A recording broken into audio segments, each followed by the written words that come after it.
రాష్ట్రంలో దేశంలోనే ఈ రాష్ట్రానికి ప్రథమ స్థానం వచ్చే పరిస్థితికి వచ్చే నాయకులు ఉన్నారు అని అనుకున్నాం. ఎందుకంటే కామారెడ్డి నుంచి పోటీ చేసిన నా అదృష్టం ఏంటంటే నా మీద ఓడిపోయినటువంటి ముఖ్యమంత్రి గారు, నా మీద ఓడిపోయినటువంటి మాజీ ముఖ్యమంత్రి గారు, నేను ముగ్గురం కూడా అసెంబ్లీలో కూర్చుండడం అనేది నిజంగా చరిత్ర. అది దానికి నేను చాలా సంతోషపడ్డాం. ఎందుకంటే ఆ ఇద్దరు కూడా పెద్ద తలకాయలు, చాలా అనుభవం ఉంది. 5, 6, 7, 8 సార్లు అసెంబ్లీలో కూర్చున్నటువంటి వ్యక్తులు, పార్లమెంటుకు పోయినటువంటి వ్యక్తులు, వీళ్ళందరూ కూడా ఉన్నారు, అనుభవజ్ఞులు ఉన్నారని అనుకున్నాం. అన్న, మన ఇంట్లో ఒక 10,000 రూపాయలకు పనిచేసే హౌస్మేట్ లేదా మన వ్యవసాయ భూమిలో ఒక 300కు కూలికెచ్చే వ్యక్తి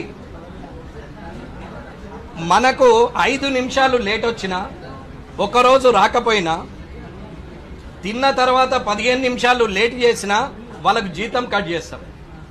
కానీ 2,75,000 రూపాయలు తీసుకున్నటువంటి ఎమ్మెల్యేలు ఇవాళ అసెంబ్లీకి రారు. నేను పార్టీ పరంగా మాట్లాడట్లేదన్నా, మనసులో ఉన్న భావనతోని నిన్నటి నుంచి భారంగా ఉంది కాబట్టి ఒక్కసారి మీతో పంచుకుంటే, ఇది ప్రజలకు తెలిస్తే, అధికారులకు తెలిస్తే, మా ఎమ్మెల్యేలకు, సోదరులకు అందరికి కూడా కొంచెం జ్ఞానోదయం అవుతుంది అనేది నా అభిప్రాయం.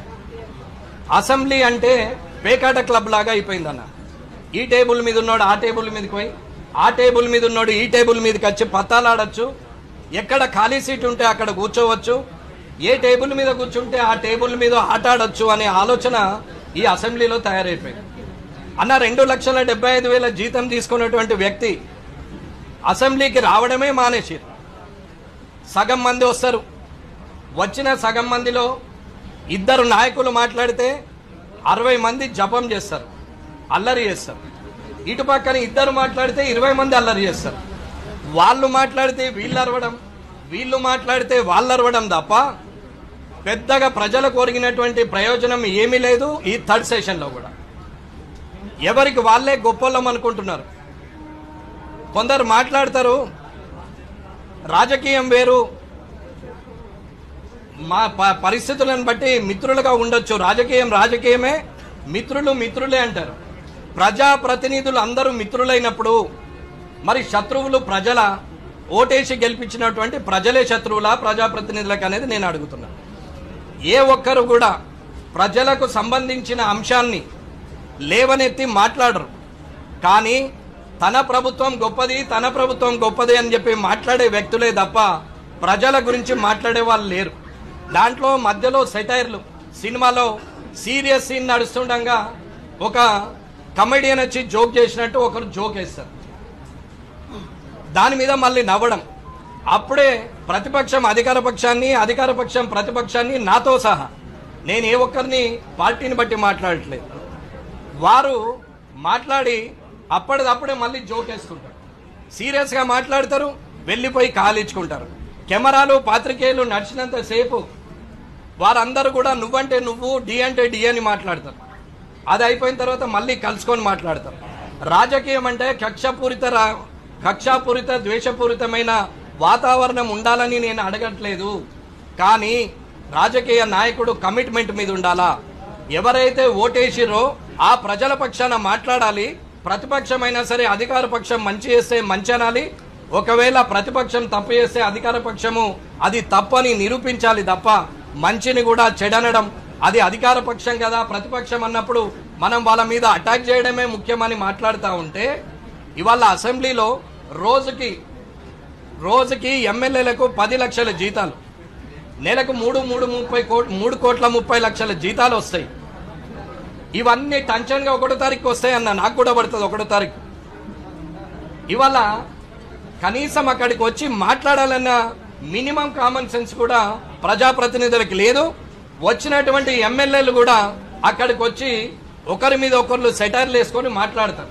తిడతారు, పొగుడతారు వాళ్ళే, తిడతారు వాళ్ళే, పొగుడతారు వాళ్ళే, ప్రజల పక్షాన మాట్లాడినట్టు నటించేది వాళ్ళే. ఇది ఎమ్మెల్యేలు అసెంబ్లీలో చేస్తున్నటువంటి బాధ అన్న. నేను ఎమ్మెల్యేగా ఎందుకు గెలిచాం, అనవసరంగా వచ్చామేమో, ఈ అసెంబ్లీకి రాకున్నా బయట ఉండి పోరాడినా 10 మందికి లాభం జరుగుతుండే అనుకున్నాం. మాస్టర్ ప్లాన్ మీద గొడవ చేస్తే ప్రజలకు లాభమైంది, మాస్టర్ ప్లాన్ క్యాన్సిల్ అయింది, పదవి లేదు. పావలా వడ్డీ గురించి మహిళల పక్షాన నిలబడి కొట్లాడితే వారికి పావలా వడ్డీ వచ్చింది, అప్పుడు నాకు పదవి లేదు. అలాగే ఎన్నో కార్యక్రమాలు చేసినప్పుడు అది ప్రజలకు లాభమైంది. కానీ ఒక ఎమ్మెల్యేగా, ఒక నియోజకవర్గ నాయకునిగా, ఒక పార్టీ ప్రతినిధిగా అసెంబ్లీకి నన్ను ప్రజలు పంపిస్తే ఏమీ చేయలేని నిస్సహాయ స్థితి అసెంబ్లీలో కనపడుతుంది. అన్న, ప్రజల దగ్గర సమస్యలే లేనట్టు, రాష్ట్రం మొత్తం సుభిక్షంగా ఉన్నట్టు ఇవాళ లోపల ఉన్న వాళ్ళు మాట్లాడుతూ ఉంటారు. పాపం అక్కడ వస్తూ ఉంటే గేట్ కాడ పోలీసు వాళ్ళు కూడా చెప్తారు, అన్న మాకు సరెండర్ లీవ్స్ రాలేవు, గత ప్రభుత్వం ఇవ్వలేదు, డిఏలు 5 పెండింగ్ ఉన్నాయి, 3 పెండింగ్ ఉన్నాయి, సరెండర్ లీవ్స్ 5-6 పెండింగ్ ఉన్నాయి, మాకు అసలు ఏరియర్స్ రావట్లేదు, పిఆర్సీ ఏరియర్స్ కూడా ఇప్పటి వరకు ఇవ్వలేదు, పిఆర్సీ కొత్తది మళ్ళీ వచ్చింది, కానిస్టేబుళ్లకు కనీసం ప్రమోషన్ యోగం లేదు అని పోలీసులు వానల ఎండల రోడ్డు మీద నిలబడి ఈ నాయకులను, ఈ ఎమ్మెల్యేలను అసెంబ్లీకి పంపిస్తుంటే వాళ్ళ ఘోష మాత్రం వీళ్ళకు వినపడదు. ఇవాళ ఎన్నో సమస్యలు ఉన్నాయి. ఇవాళ 1998లో డిఎస్సి క్వాలిఫైడ్ అయిన వాళ్ళు 26 సంవత్సరాల క్రితం క్వాలిఫైడ్ అయిన వ్యక్తులకు అప్పటి ముఖ్యమంత్రి గౌరవనీయులు కేసీఆర్ గారు పిలిచి మాట్లాడి ఇది మీకు సరిదిద్దుతామని 2016లో చెప్పారు. ఇప్పటి వరకు వాళ్ళని చూచిన పాపాన పోయింది లేదు. ఇవాళటి కూడా ఎవ్వరు కూడా MFSN ఛానల్కు లైక్ చేయండి, షేర్ చేయండి, సబ్స్క్రైబ్ చేయండి.